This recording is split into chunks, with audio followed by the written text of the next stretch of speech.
Well, I love it. Welcome, everybody. Let's get this party started. Ray, Very take it away. good. Welcome to our webinar. Aren't we getting good at this? I mean, come on, seriously. We're really, now, some of you have never been here before, like Dionna and Alexandra, I'm sure, but you're going to come back. I know you're going to come back to more of these, and there are special guests for today. But we also want to say thank you to our participants and also remind you, do you see that little button down at the bottom? It says chat. That is how you can send us your questions during the Q&A, or actually the Q&A is how you send us our questions. So looking down at the very bottom of that, that's what's is going to happen after the presentation today. Say thank you to our sponsors. I absolutely will. To Bunker 58. You know, Valentina puts these things together for us in such an incredibly wonderful way. And I'm sure you're really busy with a lot of other great stuff too as well. But we thank you. We thank you so much for that. My name is Ray Schillens. I'm chairman-elect here at Radio Lounge. Actually, I'm president of Radio Lounge. I'm chairman-elect of Ad Federation Houston. And Kay Krennick is our chairman. You know, we've been waiting for Kay to jump up and do the chairman.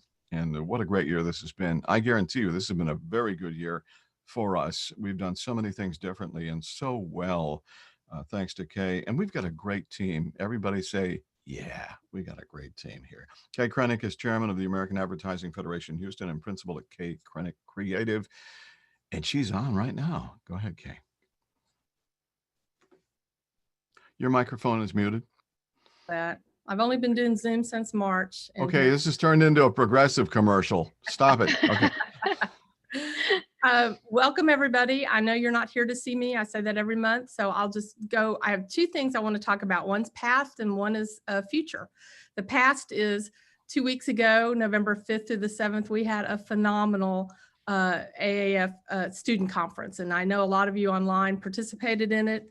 I just like to say it was our 25th annual student conference and of course our first ever virtual student conference, but we had 7 teams of students who produced great work for our client, which was Lone Star Markets. And we're keep your eyes peeled for your email because we'll be following up big thank yous with all that participated. But it truly takes a village to do student conference. And I'd just like to thank everybody who volunteered to be a judge, a resume, portfolio reviewer, especially to our host agencies. Each team had a host agency and the AEFH Advertising Education Foundation of Houston that sponsored the professors conference. We had a track for professors that had 30 plus professors involved. And just a special thanks to our friend Valentina, she's just here in my box, Gomez Bravo and Kate Nielsen, who are the co-chairs of the student conference, and they're going to be moving our advertising education initiatives further. We're going to be looking at mentorship program and internship programs and all kinds of great stuff. And a special shout out to Tammy Guest, who has been running the conference for years and has provided them the leadership to take it forward. So I just want to say thank you for all of that. And our future thing that I'd like to mention is the upcoming American Advertising Awards, where you can win an Addy, and we all like to win Addies, don't we? It's a 3-tier competition. Those of you aren't familiar with it, it starts with your local club, which is American Advertising Federation Houston. And if you win a gold here or a silver, it can go on to district, which includes all 4 states, Texas, Oklahoma, Arkansas, parts of Louisiana. Wins at district, goes to nationals, and national Addy can change the course of your career. So this is a great way to get started. Entries will be due virtually all of December. You have December 1st through the 31st to get your entries in. There will be opportunity to enter some in early January with late fees, but we don't want you to pay late fees. We're going to give you a whole month of December, and everything about the Addies will be on the website next week. We're getting the portal set up and getting everything so that it's easy to enter.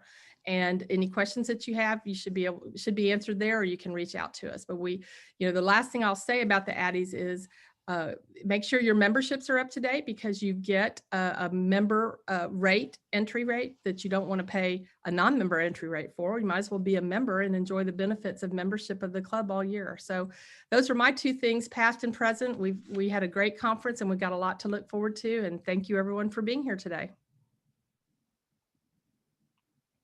It looks like Case has that frozen moment there, so that's good. Advertising Federation, the Ad Speaks Houston podcast, which we actually just launched a new episode with our friends at Effective. That's Xfinity. It is now live on your favorite podcast platform. We'll also be telling you about Dionna's podcast called Women Blazers here in just a little while, and get you engaged with that. And we will also include Dionna and Alexandra with a podcast that will be up and coming. So if you are not getting the Addy Award-winning podcast on your favorite podcast platform, today is a great day to do that. It is also heard weekly on iHeartMedia, which means anybody in the world can listen. Sunday mornings at 10 a.m. Central on KPRC 950. We say thanks to Joe and Eddie at iHeart for giving us that time. So, Kay, did you want to take a moment to introduce Sunny? Sorry about that. Yes, we have an amazing board, and one of our amazing board members is Sonny Villarreal. He is he's the chair of our diversity and inclusion committee, but he's also on the programs committee, and he put this wonderful program together. And Sonny, when he came on our board, he was at Lopez Negrete Communications, and now he is at Motiva 76 and all of that, and as a brand manager. I don't know, Sonny, what you have to tell us what your exact title is over there. I'm stumbling around, so I'm going to turn it over to Sonny, and he's going to take it from here. Hey, Kay. Yes, brand manager at Motiva for the 76 brand. I'm going to be super brief because I know you guys aren't here to see me. You're here to see these trailblazers. I'm just pinching myself still, and I'm not trying to oversell it, but I'm super psyched to have both Alexandra and Dionna with us today. They're super busy between off-season stuff with the Astros, this little rebranding effort with the Dynamo that everyone's seeing. So there's a lot going on in the baseball and soccer world. So I'm truly grateful to have them. If you guys don't know Alexandra, super interesting background, but I love her story. I love that she's with us today. Alex is the manager of baseball operations at the Astros, and really heavy journalism background. She's worked for major networks. She's worked for the St. Louis Cardinals. She's helping keep afloat this World Series winning entity that is the Houston Astros. There is no one more perfect to interview Dionna today than Alex. So thank you, Alex, for joining us today. I'm humbled, honored, grateful. Thanks for being here. And then of course, Dionna, I always joke around, but I mean this sincerely. She is so busy at the moment with also some off-season activities with the Dynamo, but the rebranding effort and just all kinds of, proactive and reactive strategies with this whole COVID situation. So they are both incredibly busy. Ray, you mentioned the Women Blazers podcast. I see Dionna every week on that thing, or at another panel, or being interviewed. She is very popular at the moment, and I'm super excited to learn more about her story and see how she became the chief revenue officer for both the Dynamo and the Houston Dash. So I'm going to shut up now, and I'm going to let the ladies take over. So Alex, take it from here. Thank you, Sonny, for such an amazing introduction. And I also want to say that I'm very excited to be here. Thank you for making me part of this event today. And it is truly my pleasure as a woman in sports to be able to interview such a strong figure like Dionna. And I want to ask you, please, to kick it off by walking us through your journey and letting us know how a little girl from Flint, Michigan rises to the position of Chief Revenue Officer for a major sports franchise. Well, thank you for the question, and thank you everyone and Sonny for this incredible invitation and that amazing introduction. So thank you. Yeah, so as you had said, Alexandra, I'm from Flint, Michigan, not a place where a lot of people come from, and get to where I am today, unfortunately. And I think that hopefully is changing as our society changes and things happen there in Flint. So I grew up in Flint, Michigan, was raised by a single mother. My father left when I was 10 years old, and his entire family actually sort of disappeared at that point of my life. And it was in that moment where I found a love for sports, and being a part of a sports team and becoming an athlete really gave me a home, a family, and a purpose, and started to just create this sense of belonging. And that truly was the start of everything.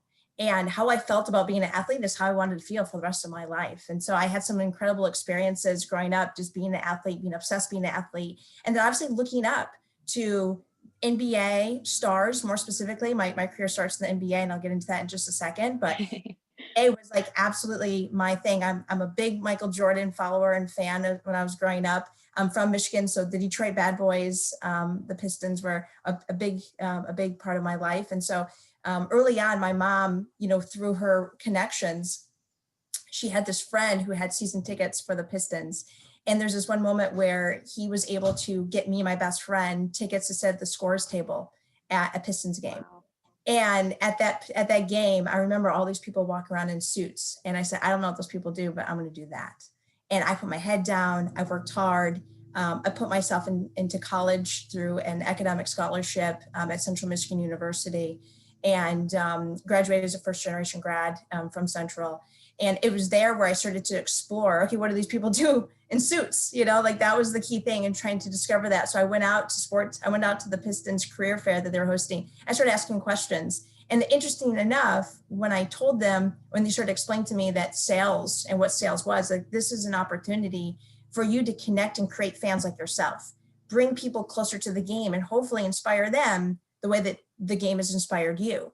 And I thought, oh my gosh, if I can be that sort of difference maker in somebody's life and the community's life, that would be so fulfilling. And that became my why of why I was going to continue on this path.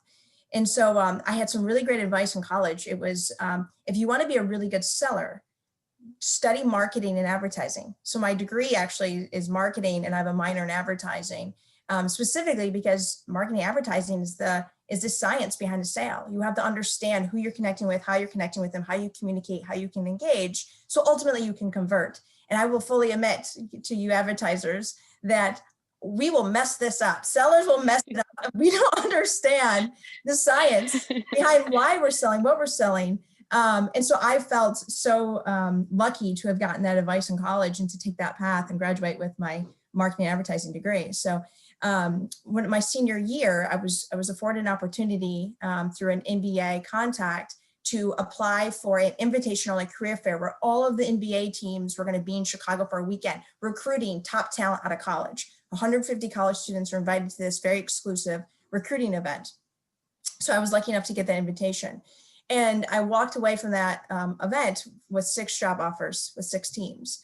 And it gave me and put me in just a really unique situation where I got to choose where I felt the best opportunity met my needs, and also where I felt like I could, again, go back to being a difference maker at that location. And the team that I had sort of narrowed down to is the Indiana Pacers. And so I started off with the Indiana Pacers in 2006. I was there for 2 years in group sales. And ultimately, I was up for a manager job, which was crazy. And I didn't get, makes sense, but I didn't get it after I was only there for 2 years. But what that did of not getting that job really helped define ultimately what my next, like, what is the bigger goal here? My goal was to lead my own sales team and be a vice president. At the time, there wasn't a lot of women leading sales teams.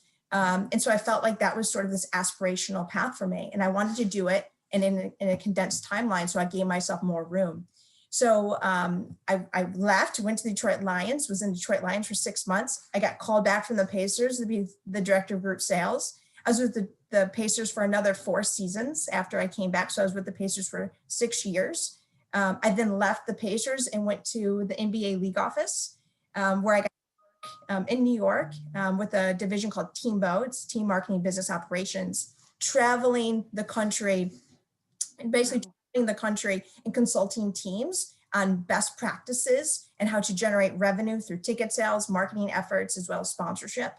In that 2 years, what was interesting about my time at the league office, going into the league, I had found out that I was pregnant with my twins. So I'm also a mother, I should say that. I'm very proud to be a mother. And so I traveled twins on the road, which is another my crazy world. After 2 years with the league office, I was recruited to join the Cleveland Cavaliers, where I served as the vice president of ticket sales.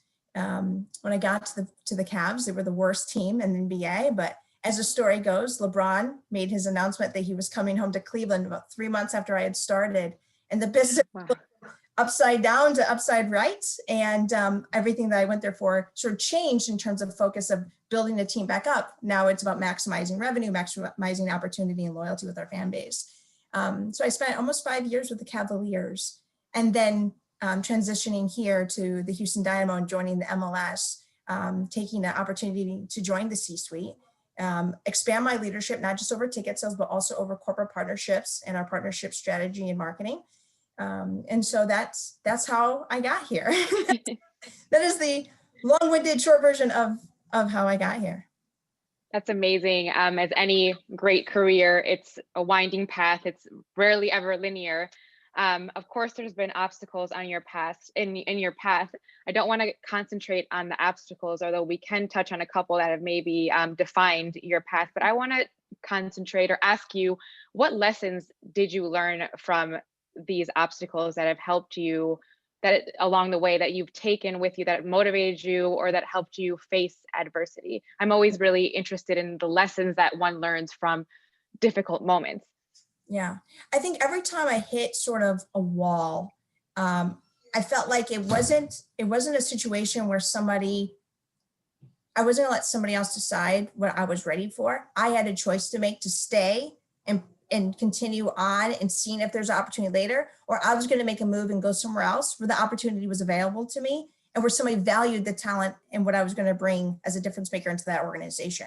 And I always felt confident to take the chance to bet on myself and go to the next spot. So that's one, is sort of the belief and the confidence in your abilities, even if that might not be in the current place you are. It's okay. Mm-hmm. That doesn't mean that you're not the right person for the job. You might not be the right person there at that time for that person making the decision. I don't let those things define me. So I think that was key. And I think it also, when I hit those adverse moments, it made me really realize how much I love what I do. And the opportunity that the love of feeling the opportunity that I could go somewhere and take what I learned and obviously apply it somewhere else, and then also build on to that. So there's a sense of growth. I'm really in love with the growth process of those moves and those opportunities every time I sort of hit one of those adversity moments. And it never really broke me down. It just made me more motivated and inspired to keep going, you know? So I think it goes back to just the love of feeling of what I do every day.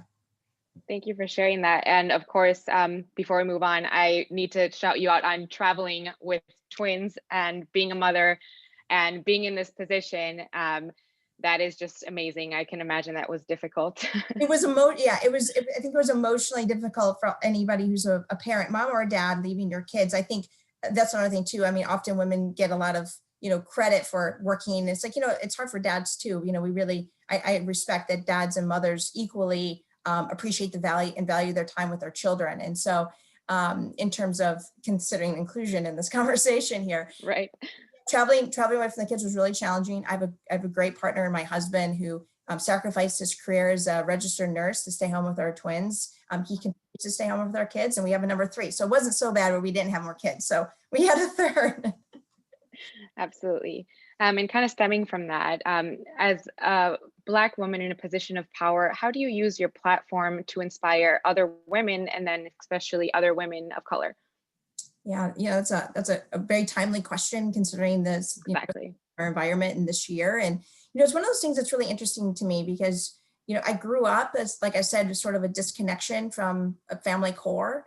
I'm actually half Black, half white, and I was raised by my mother who is white, and my grandparents played a nice role, and we lived with my grandparents for a while who are also white. So my entire environment, I was the quote unquote Black girl, in my environment. So I very much had an understanding of the challenges that I was facing in those environments, but also it made me stronger, and it made me respect and appreciate my difference and the difference of where I come from and who I am. I think this interesting part of my career path is, for so long, I put my head down and I just worked hard, and, I thought, my hard work would just pay off.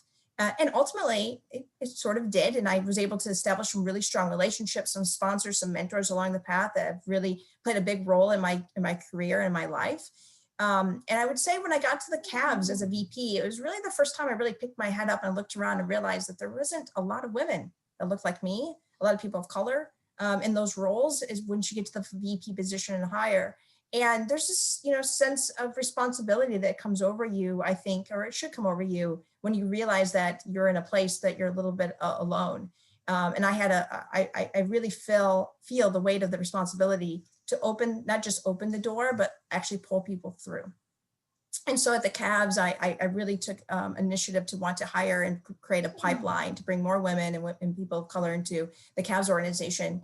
And so I started two initiatives there. It was called Women of the Q, which is an internal networking group to help motivate and bring a community and create a community of those individuals together. Because usually what happened is they're like 30% of our organization was women and minorities, but we were all speckled into different departments. We weren't interacting with each other. So in your own department, you felt like you were the only one. You actually were. When you brought us together, then you get a sense of the organizational community. So I launched that program with other executive women at the organization, which I was happy to work with. And then we also launched a Women Minority Sports Sales Symposium, and it was a opportunity to create a sales event, like the event that I was able to get into. Sorry, my dog's crying. No, it's okay. And so working from home, right? So Yes. we ended up creating an event where we invited, it was basically a sales training and recruiting event just for women minorities. And that concept here was, when I reflected back, when I was going through the career fair, circuits in college, I would walk in, I'm committed. Like, I know that I'm a confident person, but when I would walk in a room and not see anybody like myself, there was this sense like I didn't belong there. And that would just knock me down a couple of pegs. And I knew that I was not presenting my best version of myself in those conversations. And so I wanted to create an environment where we could make sure that the women and minorities that we were talking to could present themselves in as confident and bring their best selves to those conversations with us. And it was a great event. We had 75 people at both the two events that we hosted while I was still there. And we ended up having 50% hire of diverse and women hires in our inside sales program, which was our pipeline. So I was really proud of those events. And so when I came here to Houston, I thought, I don't want to recreate what I did there. Is there something now in my position as C-level where, as I talk about women VP hire, get to a C-level position, we're even more slim. In fact, I'm the only woman of color in the MLS in a C-level position under 40. And so that's, so there's a small window, there's a small, group of individuals in those positions. And so I wanted to do something that would hopefully, one, elevate and sort of profile women who are breaking barriers and blazing trails for other women.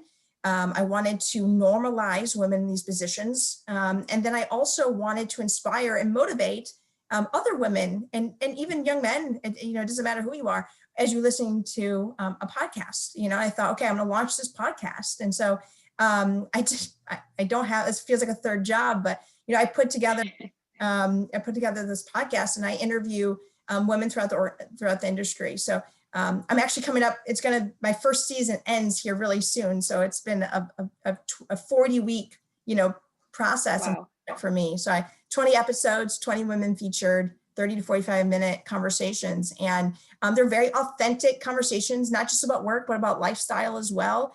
And gives you a sense of insight for the listeners to sort of reflect on their own path, their own decision-making, and the things that they're challenged with, and start to realize that you're not alone. The things you're thinking, the things you're experiencing, other people are too. And so that's right now the biggest contribution that I feel like I've made recently.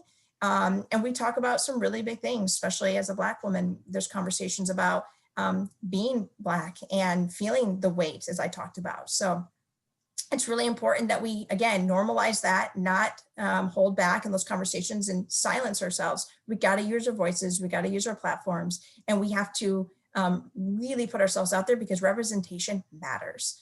And as Sunny mentioned, I am on a lot of things. I rarely say no to something because I know the importance of representation. Absolutely. Thank you for sharing, and everything you're saying resonates so much with me. I had to automatically flash back on the times, working in baseball, the Cardinals, the Astros, walking into the room and being the only woman, or just looking around and saying there's no one that looks like me. Even further, I grew up in Madison, Wisconsin in the Midwest, and 10 years ago, the demographic is different now, but there weren't a lot of minorities, there weren't a lot of Latinos. So I can definitely resonate. Everything that you said resonates with me, and representation does matter. It is very true. definitely matters. Yes. And with that, I want to focus on the upcoming brand refresh for the Dynamo. I know that's so much excitement around it. And I think everyone is interested in your opinion. And do you see that the overall, the brand refresh affecting the perception of the Dynamo? Yeah, so the overall fan perception? Yeah. So the rebrand was yesterday, big day for us. You can see it on my background right here. We launched our new fresh look, our rebrand of the organization. So both the Houston Dynamo and Houston Dash got the new logos. And yeah, I absolutely think what happens with this situation here, and when you do a rebrand, to me, and when I think about it from a revenue perspective side too, is that this is a visual promise and a visual reflection of our organization going into the next era. And what we want to do is we want to change. Right now, we just celebrated our 15th season. So this 2020 season was our 15th season. So a big milestone year, a great time to look at it. The old executive team transitioning to our executive team, which was really developed over the last 18 months to 2 years, they took over the sort of start of the rebrand that they were looking at, sort of gearing up and looking at the 15th season as the best time to sort of take our organization to the next level. And so what I see it as personally is a reflection of what we are and who we want to be, which is Houston's team. For so long, we've been, a soccer team that plays in Houston. And you'll notice that even in the old branding is like Dynamo and Dash are sort of at the forefront. Mm-hmm. Houston sort of plays a smaller piece in the typography of the old logo. Now Houston's front and center. The H is very prominent. We represent the city, we play for the city, and we are so proud to call it home. And I think that is big. And then in addition to that, I think there's a brand promise and a refresh and a modernization in the sense of we are working toward, and our plans are to bring championships. Silver, our championship silver reflects the championships we won, but also the additional and new additional championships we will bring to the city on both the Dynamo and the Dash. And then on the team side, it's about modernization and thinking about how we engage with our fans, how we engage and deliver for our partners, and taking it to another level of innovation, integrating technology and a digital experience, which sets us up for the modern era of fan experience and partnership activations as well for the future. Thank you, and congratulations. That's really exciting for everybody in the organization and for the city of Houston. Yes, and moving on, it is your job or responsibility to have a keen eye for the health of the organization. And so most importantly, how do you approach marketing and advertising for the Houston Dynamo? Yeah, so as a chief revenue officer, the interesting thing about our role, and I'll give you a little bit of history, sort of back in the day, maybe 10 years ago, chief marketing officer would generally oversee all of marketing efforts, all of communication, Marcom, PR, CR, as well as all of the revenue arm. And so there was a significant role, and there has been a huge shift in the industry where chief revenue officers became a new role and a new sort of vertical for most sports teams to have a strategic look. And I think the biggest focus here is that it stopped being more of a feeling of what you're trying to sell, but more data driven in terms of that. So there's a larger connection now with an increase in business intelligence that goes into sort of our sales approach, and it plays a big role in our sales strategy. But I would say they're equal to our marketing and advertising efforts. And so though I do not lead our marketing efforts and the way in which our brand looks or sort of how we communicate, we work very closely with the marketing team. They're the team that we work with day in and day out on all things having to do with sales. And so my core responsibilities really get into what are the products, what is the pricing. When you think about the 4 P's of marketing, those are probably the areas in which I own in terms of the revenue piece, and then the promotions and everything else goes under the marketing side. So it is a collaborative effort. And I think that's the key here, is that collaboration is sort of the key to success, and that we have a shared vision on who we are, who we want to be, and then how our products and our services reflect that. And so that's the key piece here as we look at, and how I look at a fresh look of how marketing advertising affects us and I collaborate. think you touched, yes, on two very important aspects that we need to look at nowadays, which is data and then working collaboratively. And I think that relates very closely to marketing and advertising. And with that, I see questions coming in. So I think this is a good time to open it up to questions from the audience.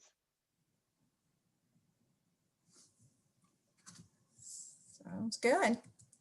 Let's see. Hey guys, I've got one. Oh, let's start my video. There you go. Oh, there you go. Put a face behind the name. I've got one question that I added to the chat box, and this is for you, Dionna. Moving forward with the rebrand, with just the landscape that we find ourselves in, this crazy environment we're trying to get through day by day. What would you say is the value proposition from the Dynamo to the fans moving forward? What is it that you guys are trying to communicate and trying to get the fans to do ultimately?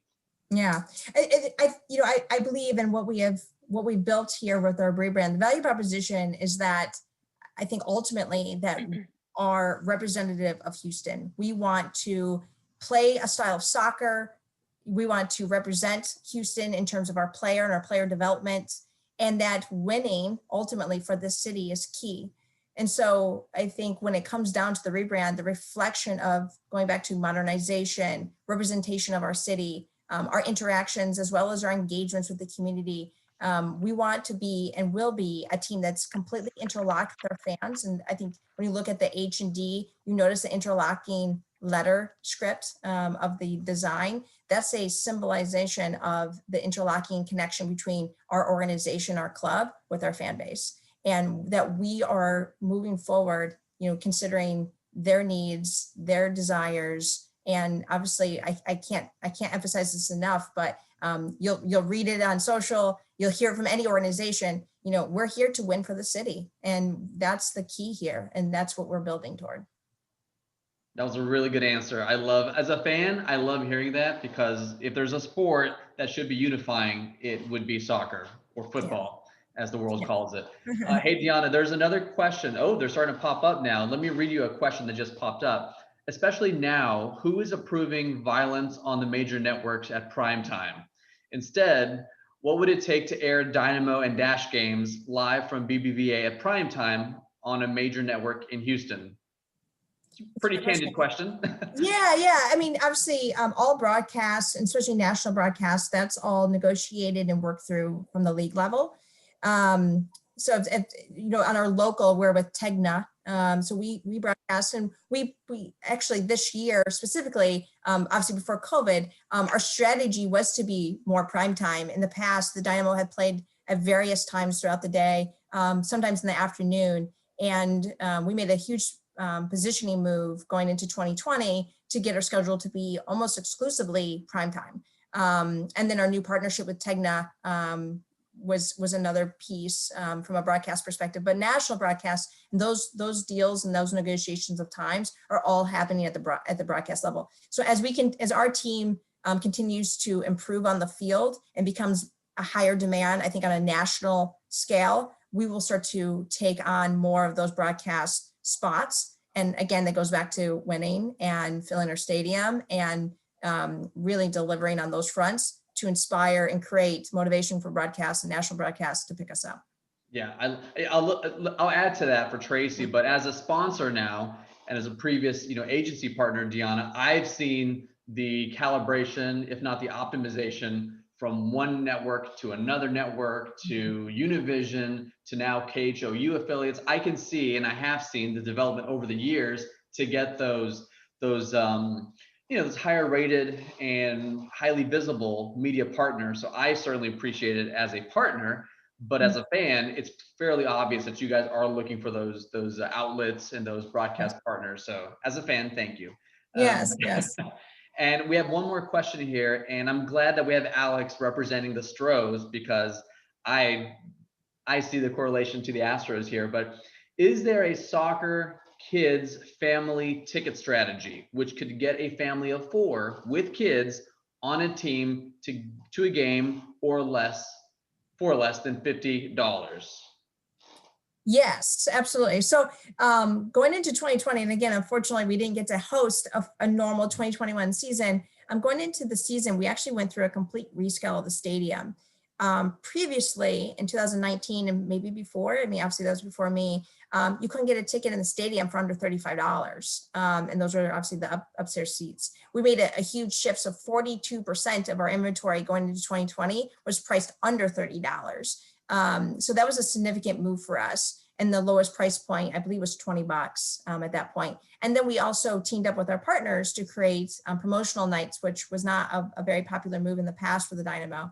And you might recall in 2019, we launched a new promotion called 713 Nights, which I think was both fan friendly from a social perspective, but also from a family perspective for people looking for a affordable opportunity to come out to a game. So the 713 Nights featured a $7 ticket, $1 hot dogs, and then for the parent, a $3 beer. So we expanded on that. So we had 4 Dynamo nights and 1 Dash night, and we actually launched this season with the same promotion.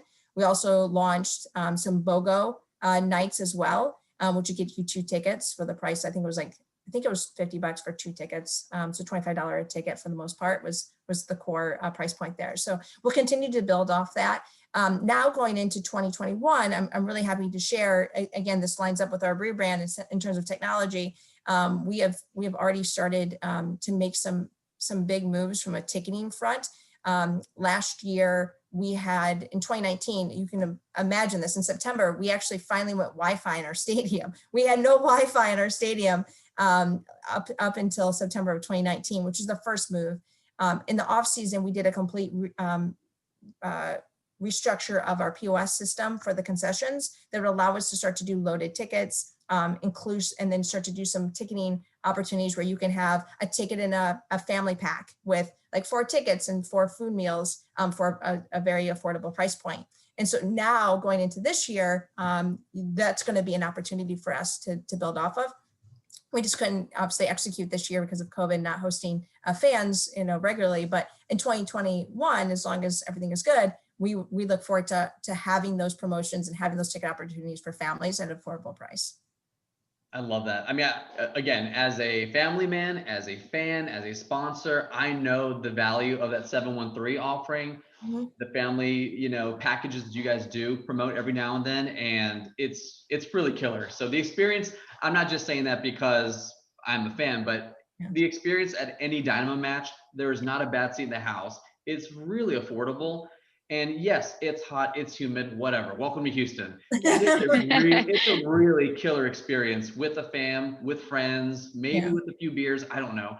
And now I'm being personal, but I really love the experience. So anyway. Well, thank you, Sonny. Well, I was going to add too, another part of our strategy, and we launched it this year, is making sure that we launched, taking a script from our Astro friends, is launching a schedule with the promotions up front so that families and individuals can plan which nights they wanted to go on based on those promotions. Where before it was sort of like, oh, here's a promotion, drop it, and hopefully the right people see it. Now it's out in front. We're targeting the right audiences for those promotions. And now you can plan your sort of when you want to come out to the games into, the stadium based on those promotions that meet your needs and what you're looking to experience. Yeah. I mean, I don't know if it's Pringles or Frito-Lays, but like once you start, you can't stop. I've always thought that for anyone who I take to Dynamo matches, they're like overwhelmed by how fun it is. So anyway. It's a great experience. Thank you. So you're hired. So, hey, we've got a few more questions. This is getting really exciting. Valentina is asking, what would you ladies, both of you, say to other women that might be working to reach a high level position in male dominated industries and might need some advice? Sure.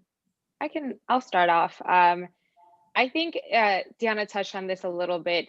It is reminding yourself that I am here because I earned it. I remember so many times in my career, especially baseball, being in a room and looking around and there's all men and feeling intimidated or feeling, just, wow, overwhelmed and starting to maybe put my head down. Maybe, I'm going to try to blend in if possible. But I said, no, I had to remind myself, you worked hard to get here. You're here because of your potential. And it's just always remembering that. It's really remembering your skills It's remembering how hard you worked. It's your education, everything that you worked for to get to that position.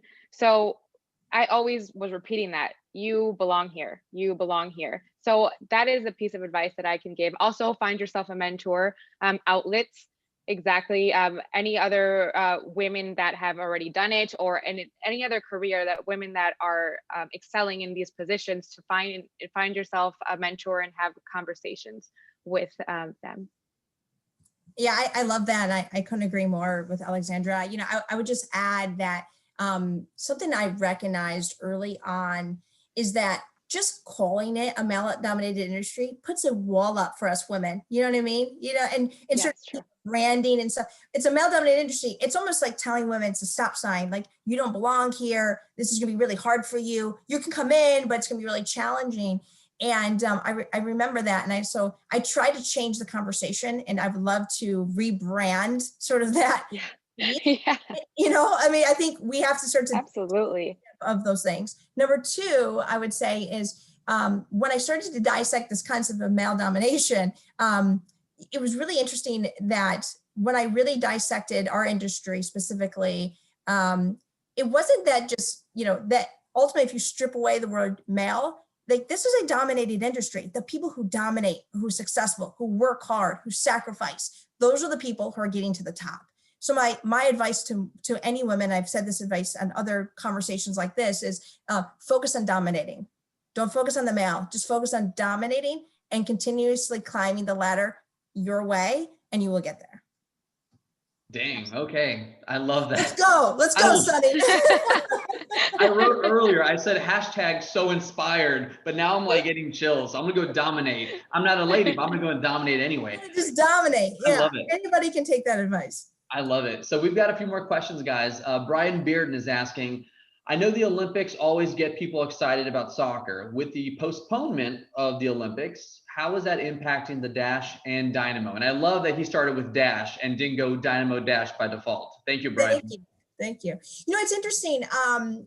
Not too bad of a delay, because I think all of us obviously are delayed to play. And so it's kind of nice that we're not missing that opportunity. I appreciate that it's delayed. Hopefully it will be aligned so that we can maximize and capitalize off that success. And obviously getting soccer back on the global stage for all to obviously consume and experience. You know, when we really look at it, you know, the next World Cup, you know, the World Cup's coming up in 2022 for the men, the 2023 for the women, and then 2026, we're hosting it right here in America.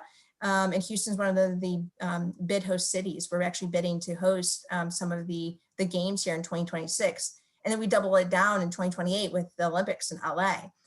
So, you know, when we take a look at the Olympics in general and the World Cups, especially coming in the future, we feel like that is a significant runway, and it's a runway to this sort of lightning situation and perfect storm for us to really catapult the game soccer on here in America. So my money is in a pot right now. Like I think soccer, both women and men's soccer in America will reach in that top 3, top 2 potentially sports in America coming out of 2026 and 2028. I love it. And for people who don't follow soccer, this is the first time in my life that we have had American talent at the top of the top clubs in the world. Chelsea, right. Barcelona, Juventus. I mean, you name it, and we have Americans on those rosters. That is crazy. No one would have ever thought, but yeah. Wait a couple more generations. It's gonna be amazing. We'll be old people by then, and we'll be like, yes, remember when it was, you know. those rascals. Hey, Dionna, we've got a question for you from anonymous attendee. That's certainly Howard Brown. To Dionna, how important does she think adding the FC to names is, and can she explain that to the non-soccer experts? Yeah. So, you know, I personally, obviously FC is very European derived. People would associate it to European soccer or football. And for us, you know, I know it was a club decision to add the FC. And you know, for me personally, I think it's a great ad. And it really symbolizes sort of the journey of where we started as a single team and how we have evolved into a true football club. And so from I guess my perspective, and obviously the conversations we've had internally of adding FC, the Dynamo in 06 started out with just the Dynamo. Then you added the Academy, and then you added in the Dash. Then you added our supporters and our fans and our community and DDY, which is our Dynamo Dash Youth, and this incredible football club. And then one of the main missions that we have and our vision is to be respected on the global game of soccer, and the global stage. Well, that would be the term football club, you know. And if we said soccer club, I think that it wouldn't be respected, you know, over in European soccer too. So when your vision is to be globally respected and reflective of our evolution of who we become, we truly have become a football club. And so I think it's a great ad. I think it's respective and reflective of who we are, and as well as a vision of who we want to be. That is actually the correct answer. And I think this might be our last question. Tracy Prater, there's a 3-question limit. I think this is going to be our last question, Dionna. Does BBVA Stadium partner with UIL to host middle school and high school soccer playoff games? How about youth soccer league playoffs?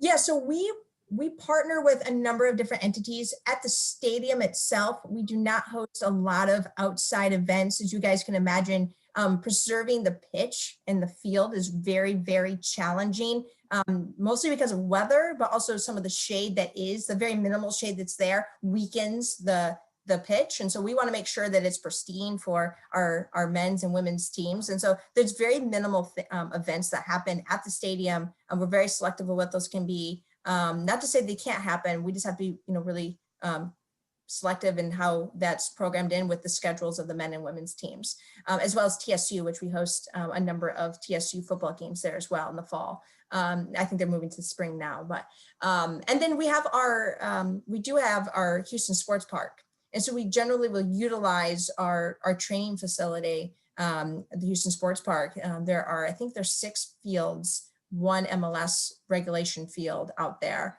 And one of them is as well as turf. So we host a number of events out there, and we work with high school, middle school, different leagues and associations at our Houston Sports Park and hosting their events, their games, their practices.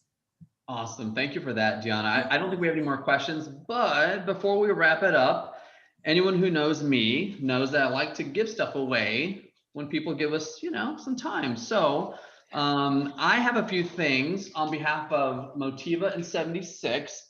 Oh, that is really close. Ooh, that's nice. That's a beautiful jersey, isn't it? Look at that. Oh, goodness. I like to give away this beautiful Houston Dynamo 76 practice jersey to the person in the chat conversation to your right, folks, who can tell me what U.S. soccer legend is currently our Dynamo head coach. First one to enter in the chat box. Pam, this is a softball for you. Oh, there you go. There you Maria go. Vilma Duran. All right, Tab Ramos. If you guys don't know who Tab Ramos is, you are missing out. He is truly a soccer legend in U.S. soccer, and he is our current coach. And I've had a chance to meet him. He's just such a delight. I'm psyched that he is running the show on the field. So why stop now? Let's go one more time here. So we'll do a gray version of the practice kit. Ooh, I like that gray. These are going to become really expensive with this former logo, right? So they're now nostalgic. Yeah, exactly. I remember back in the day, back in 2020. Let's do the dance one more time on the chat, guys. So get your fingers ready. You know, the ownership group is made up of a few very successful folks. 2 of them happen to be celebrities. If you could just pop in the name of one of those celebrities, I will give you this gray 76 Dynamo jersey. Dun, dun, dun, dun, dun, dun, dun. Everyone's Googling right now. Oh, come on. There you go. Well, all right. I got one, Sonny. Go for it. All you, Dionna. I have a new rebrand t-shirt. I can see the logo. Sorry, my background's picking it up, but it's a cool new shirt. All right. So on rebrand fashion, what was Houston's first team name when they came to town in 2005. Oh, This is a hard one. First team name. Get your Google on. We have an answer. I don't know if it's correct. Brian is saying Hurricanes. No, Keep trying. no. Didn't last long. It's like a couple months and they pulled it. Come on, guys. Ask Siri. Ask it's not the Oilers, that's for sure. Yeah. No. wrong football. First name. No. It's gonna pop up. If not, I'm gonna type it in. I have a backup question if I need it. I can ask it. What year did the Houston Dash start? The first season, inaugural season. That's a good question, actually. I'm gonna join the Google. 1836. Hey. All right, and I have another. 1836. Yep, and I have another T-shirt for the Dash question. I do have 2 shirts. Okay, somebody sent a private message saying earthquakes. Nope. Oh, well, they were in San Jose earthquakes, but then they moved to Houston. We had a name. 1836 was the name. It got switched to the Dynamo after a few weeks. Sorry. All right. So if you guys would send me Pam's address, I can get this sent out. And then Dash, another season, another T-shirt. Come on, guys. What year? What was year? the Dash founded? December 2013, Dionna, is that about right? That's when they were founded. Yes. Inaugural season 2014. So I will accept. Nice. Congratulations, Anita Butler. You got yourself a shirt. All right. Guys, thank you so much. Out. We'll take care of the logistics, Dionna. We'll get a hold of everyone and send you information so we can send these out. I'll take care of these 2. Easy for me. Maria won both of them, so easy peasy. Guys, Alex, Dionna, thank you guys so much. I can't emphasize this. I know how busy you both are, but I really appreciate you guys having this candid, transparent conversation. It's really important now to have these discussions, and I hope we've inspired some folks here on the webinar. So thank you guys so much. I really appreciate it. Thank you for having us. Thank you. Thank you so much for having me and us. Thank you. Awesome. And don't go away. I know we've got participants here with us still. So I want to, first of all, talk about Deanna's podcast. It's called Women Blazers, a podcast that features interviews with women in sports industry who are either breaking barriers or on a journey to blaze trails in the front office. Through the experience of others, insights can be gained, new opportunities can be created, and many can be inspired. So you'll find that Women Blazers on your favorite podcast platform. As well, you'll find the American Advertising Federation Houston, AdSpeaks Houston podcast on your favorite podcast platform. We're going to be featuring Dionna as a participant on our podcast, so expect an invite from us as well, and Alexandra as well. It'll be a great podcast.